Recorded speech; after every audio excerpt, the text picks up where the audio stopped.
Welcome back to the Trick Splash Swim School coaching training. This topic is going to be called Key Coaching Concepts. We're going to share with you some of the main ideas and concepts that will help you as an instructor not only direct your class more effectively, but also direct your class in a way that will help you gain the most skill progression from the amount of time that you have allotted for your class. The number one important thing to remember about coaching is that safety is always first. It's important that as an instructor you memorize the 5 safety rules that we're supposed to be teaching the students every class. It's important to go over these rules every class, regardless of whether you go over them one at a time throughout class, or you go through all of them very quickly at the start of class, or if you go through them as they come up in class. It's important to make sure that you're reinforcing and having these rules be in the forefront of not only your mind but your students' mind. Rule number 1 is that you can only be in the pool if a coach is in the pool with you. That's the rule for students. And so if you're rinsing off your students, even if you're going to be teaching the lane that's right adjacent to where the rinse off station is, it's not okay to just have your students sit in the pool and wait for you. It's very important that you always emphasize that they can only get in the pool when you're in the pool. And if you have to get out of the pool, let's say you forgot a piece of equipment or you need to get out of the pool for some reason, you need to walk over and get some tissue and blow your nose or whatever, you need to take your students out of the pool when you get out of the pool. It's very important that you're following that rule in order to keep that high level of safety standard. Rule number 2, listen to the coach and follow directions. This is a rule that's focused on a child's attitude of compliance, not necessarily upon whether or not they're able to follow a complex sequence of instructions, but rather, are they willing to try? Are they willing to be listening, and especially when it comes to safety. Rule number 3 is to stay on step 1 while you're waiting for your turn. It's important that all classes, all levels follow this rule, whether you have introductory level students or advanced level students. And a really tricky one is when you have one student in class. It's very tempting, just because you only have one student, to kind of be more casual about some of the protocols of when it's their turn, when it's not their turn. It's important that you're training those students in proper habits of returning to the step, waiting on the step till you call their name for their turn. So when you're explaining something or giving them direction in between turns, have even your single students wait on the step until it is time for them to be engaged in the turn again. Rule number 4, walk while you're on deck. That means you also make sure you're walking while you're on deck. Rule number 5, be nice to each other during swim lessons. This covers all the no-nos, no pinching, hitting, scratching, biting, etc. Most of the sort of bad manners or obnoxious things, like kids name calling or splashing or making mean faces or not sharing appropriately, those are usually events that can be handled by redirecting the students. But if there are certain events that you can't give kids second chance for, we want to have an environment of positivity. We want to have an environment where the students are encouraged and feel safe. So if there is a student in class that is aggressive or violent, in other words, if they hit, kick, pinch, or bite another student, then they don't get another chance. They should go home for that day. They'll get another chance the next lesson, but for that day their lesson is over if they exhibit any intentional, aggressively violent behavior during class. So that what you're doing is protecting the fun, safe, nurturing environment for the remainder of the students that are not the culprits in that type of activity. 1B, safety rules for coaching. it's important that coaches memorize and internalize 3 additional rules, and these are rules that apply to the instructor. The number one thing, if you're going to supervise something, supervision implies vision, right? That what you're supervising is within your scope of sight. So it's important to always keep your class in your view. You never turn your back on your class. Now, if you do have to turn around temporarily, or you're focused on a particular student that's taking a turn, you're giving them some encouragement for floating, encouraging them that you'll be there for them, remember that you need to continue to scan for the rest of your class. Let's say you're talking to a student, scan your class. Talk to your student, scan your class. It's important that not more than about 1 to 3 seconds goes between those scans. At 1 to 3 seconds, you can be sure you're having the level of supervision. In fact, just having your eyes on your class for the amount of time that you need, that's going to have the level of safety that virtually eliminates the potential for any serious injuries. If you're getting into where it's 3 to 5 seconds in between scans, that's not recommended. It is. It could be hazardous to your students. A student who maybe slips off the step and is underwater 3 to 5 seconds, that could induce some kind of panic in the adults. It's not likely to lead to the drowning of a student or even them needing any sort of first aid or medical attention, but it's certainly not a thing that's going to be encouraging to any parents watching. If it seems like a student went off the step and got accidentally submerged, who might be a non-swimmer, while you didn't happen to notice for a whole 3 to 5 seconds, that's a lot of time to expect a parent to be sitting there waiting for you to notice their child's underwater. So that's a kind of, that in that range, that's not a range that instills confidence in you as the instructor, not from the parents or the students. Now, if you get into the 5 to 10 second range, now you're getting into a range where that reflex to hold their breath might be overcome by a reflex to take a breath for students who might be accidentally submerged. So it's important that you never let your time in between scans exceed that 10 seconds, right? And in fact, you want to try to stay in that 1 to 3 seconds. That's ideal. So you should be facing your class and always scanning within 1 to 3 seconds. If it's taking longer than that, let's say your supervisor or your manager or your director, you're watching your classes and it seems like you're not scanning your class at least every 10 seconds, then that could be grounds for dismissal because of the level of danger that it puts the students in to have an amount of time where there's an unknown risk. If you're facing your class, all the risks are known. You know how long the student's been underwater or out of water or what exactly they're doing. When you can't see your students or you're not actively supervising them by scanning, then that risk is unknown. And we want to eliminate those unknown risks. So it isn't appropriate for you to teach in an environment where you don't have a second set of eyes if you are not in the habit of scanning within the recommended amount of range. Now that's rule number 1, always face your class. Rule number 2 for the safety rules for coaching is to stay within the skill level of your class. As an instructor of a program, we're called a swim program because we have a specific set guided curriculum. And otherwise, we would just not. I mean, there would not be a swim program if there wasn't a set guided curriculum, right? So we don't want you to just go and teach a class any skills at any time. We have scripted lesson plans. We have set out skill clusters and then skill levels.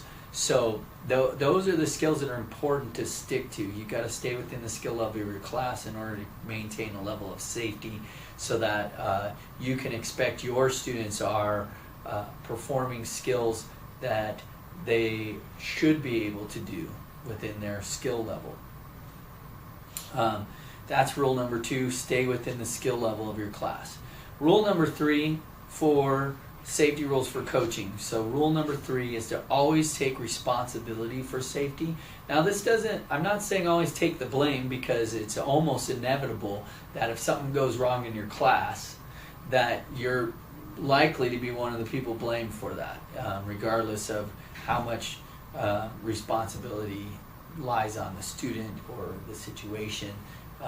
You're responsible for it anyway, so it's important for you to understand and actively take responsibility for safety. So what I do mean by that is that even if you're following the lesson plan, let's say you're doing exactly what's prescribed in the lesson plan, but you don't feel that the particular activity that the lesson plan is guiding you to do for your particular class is a safe idea. Maybe the students aren't at a level where they can perform the skill that is being prescribed in the lesson plan, or it's telling you to have 2 students try it at the same time and you're supposed to be helping the both of them, and you don't feel like that's a safe idea.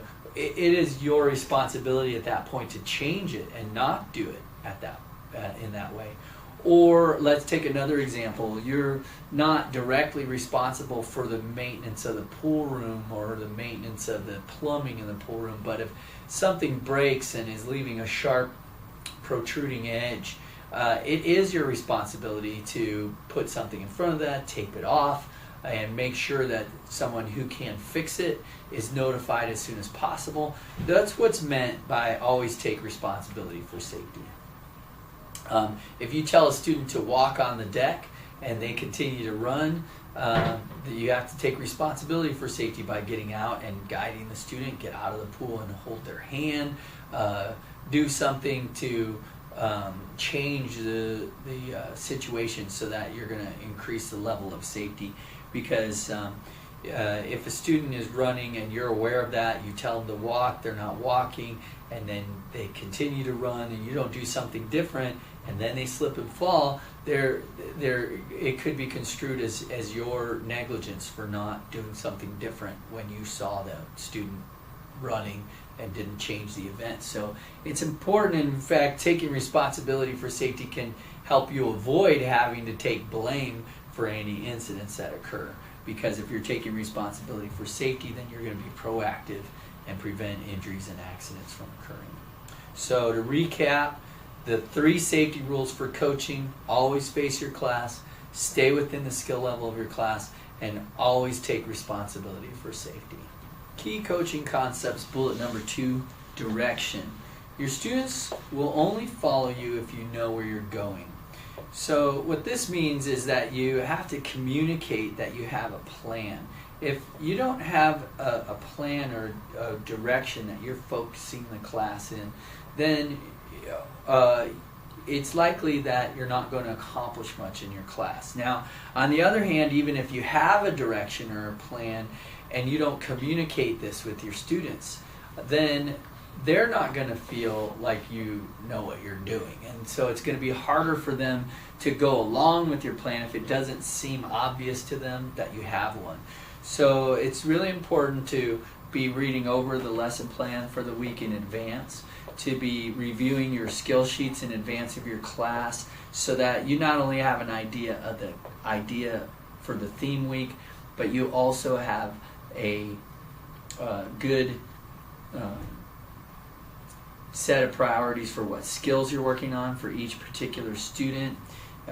It also helps you not have to take time to think about what equipment you're going to need in the pool room. If you do that ahead of time and set out your equipment, decide what skills you're working on, decide what students need to be focused on particular parts of the skills. So in order to communicate that to your students, it's important to do a few things. Number one is to tell them what to expect. So introduce the theme. Hey everybody, this week is, and let them know what the theme of the week is. Then you tell them specifically what might happen, like, oh, so we're going to do this, and then next that, and then finally this, and give them a short version of what's about to happen in class. That tells them you have a plan. Next, you have to tell them what to do. A lot of times when I'm observing classes, and it looks like the students aren't organized and the class is chaotic and they don't seem to be tuned into the teacher, it's because the teacher is expecting the students to intuitively know how the process of a class goes. So any person, I mean, most people think, well, when you have a group of people, then what you're going to do is take turns. Well, if you have a group of 3-year-olds, that's not always obvious that you're going to take turns. In fact, they're not always sure when their turn starts or when their turn ends. So it's important to tell those students, we're going to take turns. It's important also that when you're giving direction, it sounds like directions and not questions or an invitation to goof around or whatever. Like if you want your students to sit on the step, you don't want to say, oh, hey, why are you off the step again? It seems like a game where they're, oh, me too, I'm going to get off the step, so the teacher can make that excited, funny voice at me. It's more important to say, hey, make sure you're staying on step 1 for me while you're waiting for your turn. Everybody needs to wait for their turn and stay here on step 1. That way, when you're giving instruction, it sounds like instruction. So you want to give them directions, and the directions for taking turns are to tell them that you're taking turns, tell them to wait until you call their name for their for their turn. Then you tell them when it's their turn. Then they take a turn. Then you tell them where to go when their turn is over. You say your turn's done, wait for me on step 1 till I call again for your next turn. This gives them direction about what's happening. And then you call the next student's turn. If this kind of clear direction isn't given, then it's unreasonable to expect the child to know what to do. They need to know when it's going to be their turn, and then what to do when it's their turn, also what to do when it's not their turn. Also what to do during their turn. So having a clear focus on what the turn is about is a good idea as well.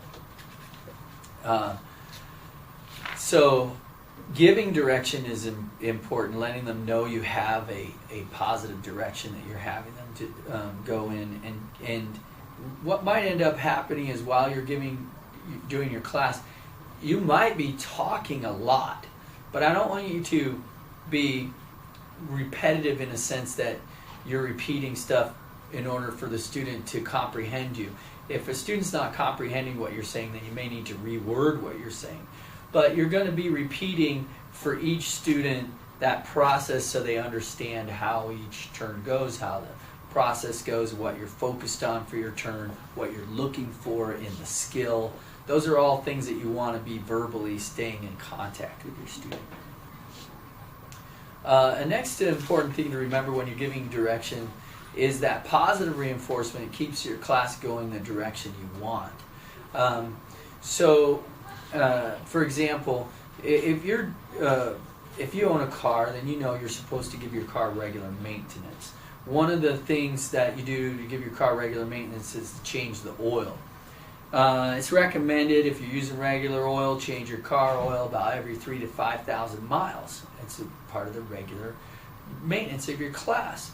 And if your car is running smoothly, then do you need to change the oil every 3,000 to 5,000 miles? The answer is yes, of course, because that's the regular maintenance of your car. You do that in order to keep your car going smoothly. So positive reinforcement is like the oil for your class that keeps it running smoothly. So when you bring your class into the pool and you say, everybody sit down on step 1, the very next thing you could say is, wow, thank you everybody for sitting down on step 1. That's the positive reinforcement for saying, wow, you're in the right place, and you're in the right place, and you're in the right place because I said sit down on step 1, and there you are. Thank you for doing that. This really helps your class aim toward doing what you say right away to get that. Oh, good, they're happy and we're on track. On the other hand, if your car is broken down, making a cranky noise, and it's not likely that changing the oil is going to make that go away. What your car needs at that point is a repair. And it's the same with your class. If your class is broken down and people are ignoring you and not doing what you say, that's not the time to start saying, well, Susie is paying attention. Thank you, Susie, for paying attention. Everybody else is really not likely to buy into that as, oh, thanks now for recognizing us. In fact, it's often the type of strategy that people will say to me, well, I tried using positive reinforcement for my class and it doesn't work. Well, that's because they're using it as a repair. Positive reinforcement is a maintenance. It's not a repair. When you want to need to repair your class, you may need to sit all the students back up on the edge of the pool and say, look, you guys can only be in the pool if you're going to listen to the teacher. I'm the coach. I'm giving you directions. I want to have fun. I want you to have fun. But we're not going to have fun if you're not listening, because we're not going to do anything. We're going to stay here on the edge, or I won't be able to let you back in the pool unless you're following directions or whatever it is that they're doing. That needs to change. So if you're trying positive reinforcement, make sure you're trying it in the right way as a way to maintenance your class. You ask them to do something, they do it, you say, great, good job. And as long as you have a majority of your students paying attention and going along, the positive reinforcement is really going to keep that going and draw in those students that are maybe lagging behind everybody. So it's really important to make sure that you're providing that good positive reinforcement, that you're giving your students clear direction throughout class, and that you yourself have an idea where you're leading the class to in order to accomplish giving direction. All right, number 3, instruction. The journey of 1,000 miles begins with a single step. I believe that's a Confucius quote. We're going to teach all skills in progressive parts. So one of the important things about progressive parts is to understand what is meant by progressions. Progressions is a term that's typically used to describe training physical skills such as gymnastics or other types of complex sport skills or movements. The main idea of progressions is to start with the easiest or most simple part of the skill and then move into the more complex. And there's a specific reason for doing this technique other than that it makes really great skill progress. And one of the main reasons is for motivation. It's important to help students maintain their motivation, and for some of the activities that are kind of ongoing, it's difficult for students to see like a purpose or a goal in that, and that makes that's an intrinsic part of motivation, is having a goal or a purpose in what you're doing. For instance, if you ever played basketball, what's the point or goal of basketball? It's to get the ball in the hoop. Well, if you've ever played basketball, even just a quick game of horse or whatever, you know what the feeling's like. If you shoot the ball and it goes in the hoop, you have that instant feeling, wow, I made it, right? And in basketball, the point is to shoot the ball in the hoop, and how can you tell when you've achieved that goal? You can see the ball go in the hoop, and that's what provides that intrinsic sense of accomplishment, or that instant gratification of success, that instant feeling of success. Archery might be another example, or darts or whatever. The purpose is to shoot at the target, or specifically to hit the bullseye. And how do you know when you've done that? You can see that it happens. Now with swimming, what's the point or purpose of swimming? And if you take a moment and think to yourself, well, what is the goal? What's the point? What's the purpose? What are you trying to do? The answer from person to person is more individualized, and even from coach to coach and teacher to teacher. And so the purpose or goal tends to be more ambiguous for the student, because they're not seeing a clear target or a clear goal. And so the potential for them to miss those targets and miss those goals is greater, and also the potential for them not to understand an overall purpose in what they're doing also it is a good possibility in there. And so one of the best results from teaching in progressions is that it provides those incremental goals in what the student is trying to accomplish, where they can get that feeling of success. So in progressive parts, it's important to understand how progressions help provide that motivation, and one of the ways of doing that is to break down how to do progressions. What is the technique for progressions? So we're talking about progressions and using the progressions as a motivational technique as well as a teaching strategy. The technique for progressions is to break the skill into smaller skills. How small do you break it down? Well, that depends on two things. One is how accomplishable do you need to make each step for the student. So you want to gauge that by developmental appropriateness. So the younger students, the 3-year-olds, the 4-year-olds, and younger, they need to have a really high level of success just to stay interested in something. And also, it's important for skill building because they'll quickly try different strategies for succeeding if they're not getting success out of some type of strategy that you're providing for them. The other thing is, so what's developmentally appropriate, and then the other thing is what's appropriate for that child's level or tolerance for failure. Those are the two ways that you gauge how small the pieces or parts of a skill you're building need to be. They need to be small enough that the student can accomplish them in a reasonable amount of time. Reasonable is determined developmentally, but also for that particular student, some students really need to feel a lot of success before they're willing to try a new part of a skill. And in order to gauge how much success a particular student needs, I have two strategies. One, I will tell them to tell me how far they're going to swim, or tell me how hard of a challenge they want to have. Do they want to just focus on arms or arms and legs, etc., for the next skill? So they'll first of all try and set a challenge. Sometimes students set more ambitious challenges even than they are willing to continue to try for, but that's one way to find out. Another way is after you set a challenge for them and they accomplish that challenge, to ask the student, do you want to do the same challenge again, or do you want me to give you a harder challenge? And the student will tell you either the same again if they really need to experience more success before they're ready for the next challenge, or they'll say, I need a harder challenge, if they're the type of student who wants to continue to be trying at something new or difficult. So those are two strategies that I use, and I'm sure there are more, but that's one way to decide how small to break the skills down. That's the number one part of the technique of using progressions, is to break the skill into smaller parts. The next step is to tell the student which part of the skill you're focusing on. So just like basketball has the hoop and archery has a target, your turn for your student, the student's turn, the challenge you're providing for them, that needs to have a goal, a clear focus for them. That way they have something to aim at for their turn.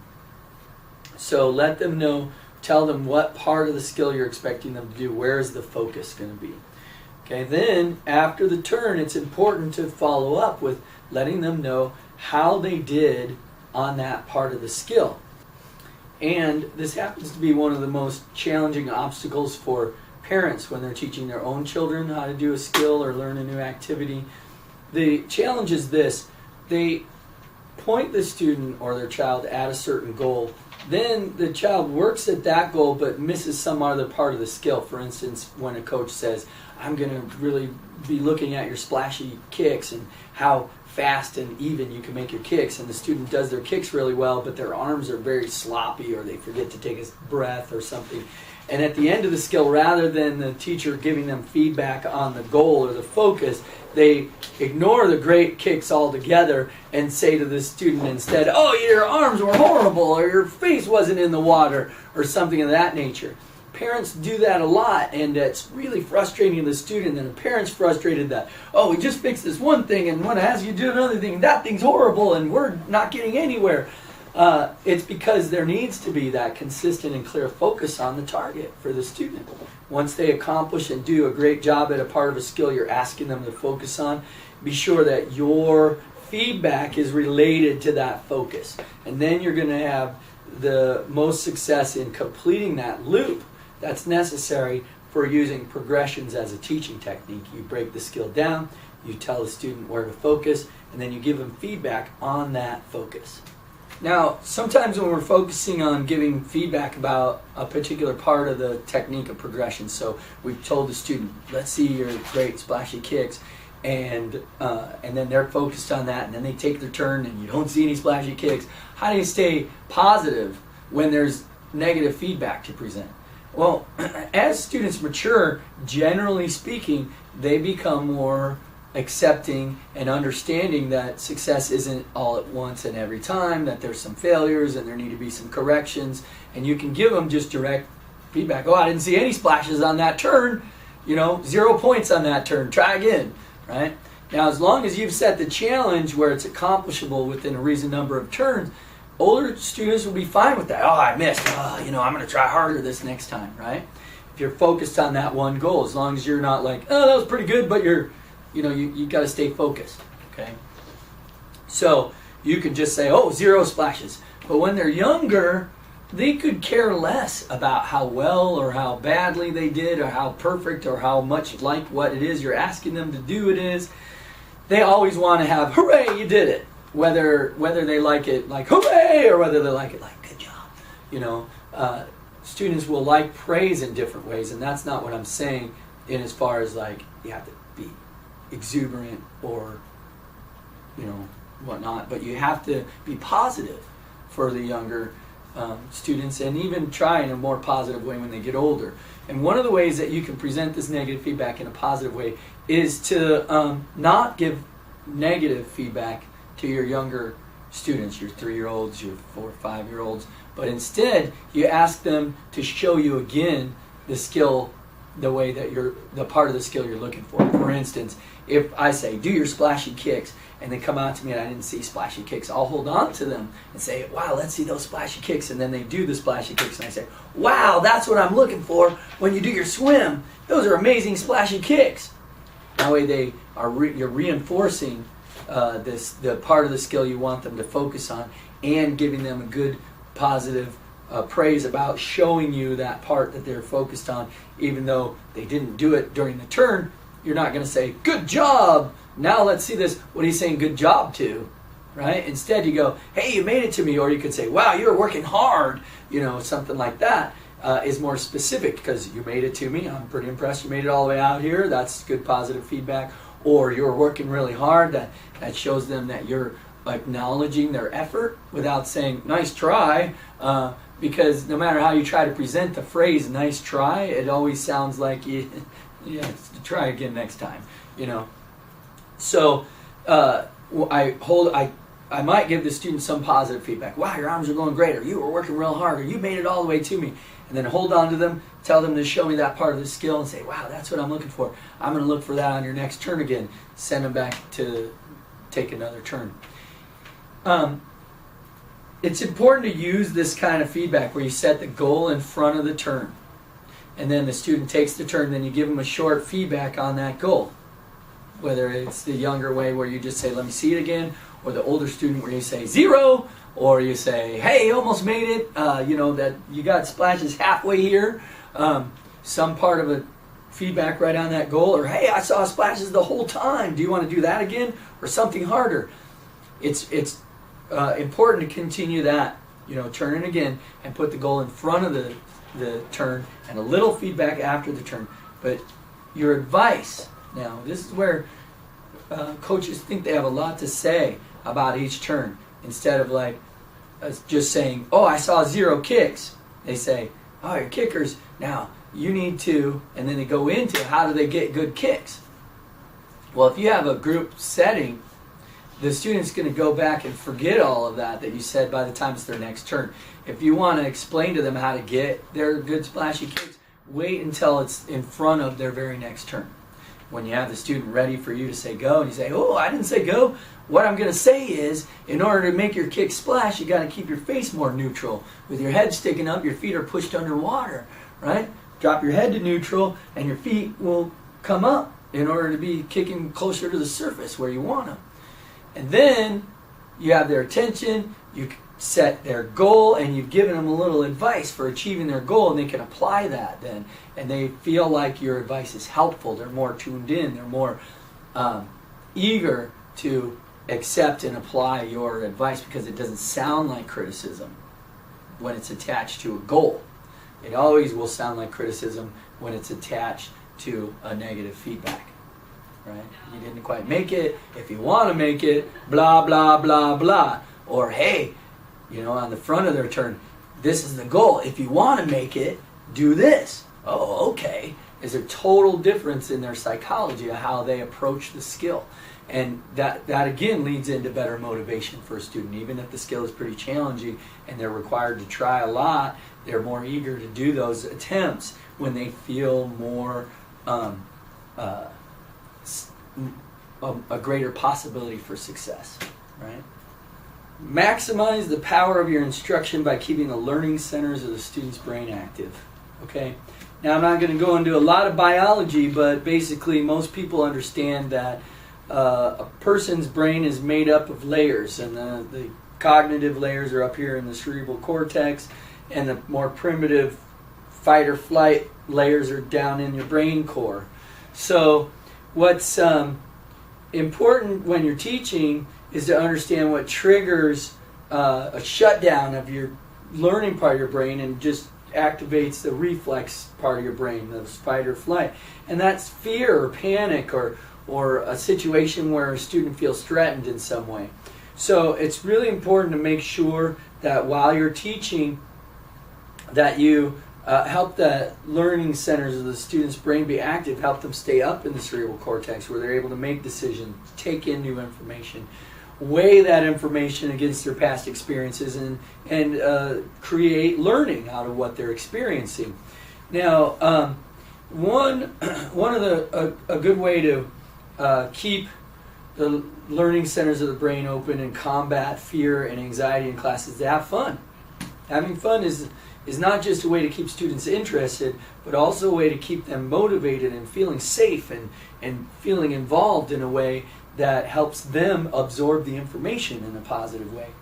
Having fun can increase the conceptual part of the learning, their understanding of the skill. And also feeling successful or feeling accomplished, feeling like they can do it, they can do something, helps keep their fear and anxiety low. That's why every level has a range of skills and not just those main focus points of skills you want the student to accomplish, but a range of skills, because we need to have some skills the student will be able to accomplish right away, because then they can generate that feeling of success and build up that motivational factor of being successful. Practice. No skill can be mastered without ample practice.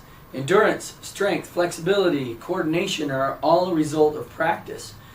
A student needs endurance, they need strength, they need flexibility, they need coordination, and they need technique.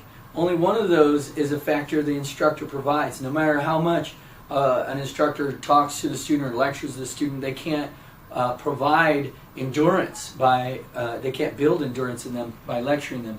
They also can't talk to them or talk them into being strong. They can't talk them into being more flexible or more coordinated. But the one thing that an instructor can provide is the technique. So out of all of those factors, it's 1 out of 5. So 20% of what that student needs as far as number of factors goes is provided by the coach. And probably less than what they actually need to accomplish the skill is the technique. A great majority of that is their ability to apply the technique, right? All of those things, the endurance, strength, flexibility, and coordination are a result of practice, and practice takes movement. And that's why we try to give our students as many turns as possible. We want to keep the turns focused on a goal. We want them to take turns toward that goal and then give them feedback on that goal. So it's provide a goal, have them take turns on that goal, give them a little feedback on the goal. And lots of times the rhythm of a class isn't going to be take a turn, get a lecture, take a turn, get a lecture. It's kind of old school approach where the instructor feels like, let me fill you in on the wisdom of my experience and my competitive days, and back in 19 blah blah blah I was a championship this or that. Yeah, that's not to downplay the experience or importance of what the coach has to provide for them, but instead put it in perspective. Because no matter how good the advice or the coaching or the nostalgic the story, the skill can only be applied if the student has those physical attributes, and those come through movement. So rather than take a turn and get a lecture, take a turn, get a lecture, take a turn, get a lecture, it's more like set a goal, take a turn, take a turn, take a turn, get some feedback. Set a goal, take a turn, take a turn, take a turn, get some feedback. Why aren't I giving feedback on every turn? Well, for one, we're human. And we're not robots, so it's not like giving the student a goal inputs a program that they follow, and you can see whether or not they get it with their first attempt, right? Like you can run a computer program, input, output. People aren't like that. People take a little time to acquire something. So when you have a student take a turn, you can't be certain whether their first turn isn't just a fluke. Whether they do it right or wrong, is them doing it correctly just a fluke, and the next 3 turns they do it incorrectly, or is them doing it incorrectly a fluke, and the next 3 turns they're going to do it correctly? The only way you can know that, and the best way to avoid steering them all over the place when it's not necessary, is to have them take a few turns in between giving them feedback or guidance on their turns, and in between adjusting your goals for what you're trying to have them do. And it also increases the amount of practice they get at any one skill, any one part of a skill, and any goal that you set. It allows you also to make sure that your feedback is focused in the right area, and it makes sure that your goals are focused on the right next step for that student. And that's really important, to make sure that your practice, you're providing enough practice. So we want every student, every class to get at least 16 or more turns in each class. And when you have 4 students, that's quite a challenge to make sure that they're getting 16 or more focused turns for that student. When you have 1 or 2 students, they should be getting a lot more than 16. You may, after a little bit, have to kind of pace. You do a turn, and then you have a little more time to do some instruction, some demonstration, so you're not just wearing your student out before the end of class. So skill repetition is important for practice. The proper practice is really important. So without the right technique, your class is a sinking ship. So I'm not downplaying the importance of technique. I'm just making sure that that technique is applied, that when you provide information and feedback about technique, that it's applied in the right way. So you have to have the right kind of practice, not just ample practice, but the right kind of practice, the right focus on the practice. And that is in particular why it's important not to have a lecture after every turn, because you may be distracting the student more than helping them. And why in particular it's important to have them take a few turns before giving them feedback, because you want to make sure that your feedback is properly applied and placed. So we've been talking about progressions and skill practice, and how important it is to break the skill into small parts, and why not just have them throw the whole skill and then try to tweak the skill. Well, we talked about the motivational aspects of that, but why is it a good way to build skills? Why is it a good way to acquire skills, not just from the motivational point? What if we would just keep trying anyway, even if we failed every time? How does it help us build that foundation for understanding and building and acquiring new skills? Well, because breaking down the skill really builds it up. When you break it into the small fundamental pieces, you're building that foundation that provides the stable support for the remainder of the skill, the structure by which you build the skill around. Even if those skills seem like they're co-partners, those parts seem like they're co-partners in the skill, they are still building a good habit for, say, kicks, good habit for arms, good habit for kicks, good habit for arms, good habit for kicks, good habit for arms. Then when you're putting those together, arms and kicks, it's more like just doing 2 things you're pretty good at already, okay? When you throw them the whole skill and then just try to tweak it, it really it distracts from one part of the skill when you're trying to build the other part of the skill, and really interferes with their fundamental motivation. For instance, if I were to ask you to pat your head, rub your tummy, and say the ABCs backwards, right? Okay, maybe patting your head might be easy. Maybe rubbing your tummy might be easy. But for some people, just patting your head and rubbing your tummy is difficult. Now throw into that something we're also not used to doing, which is like the ABCs backwards. And then you're saying like, Z, W, Y, X, Q, I don't know. And then start over. Z, Y, W. Start over. How many tries are you going to do when you feel like you're doing something that is not within your skill set, impossible for you? And that's what happens to your students when you're trying to throw a whole skill at them. Then you just keep telling them, try this, now this is messed up, now that's messed up, try again. It gets overwhelming for them, and this doesn't look the same. An overwhelmed student doesn't look the same for each person and each instructor, right? So some overwhelmed students are just going to be discouraged. Some are going to tell you, I can't. Some are going to just goof off.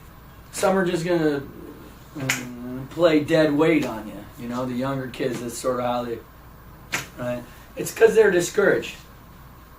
Now, kids, you know, obviously people get discouraged when something's too hard, but they also get discouraged when something's too easy.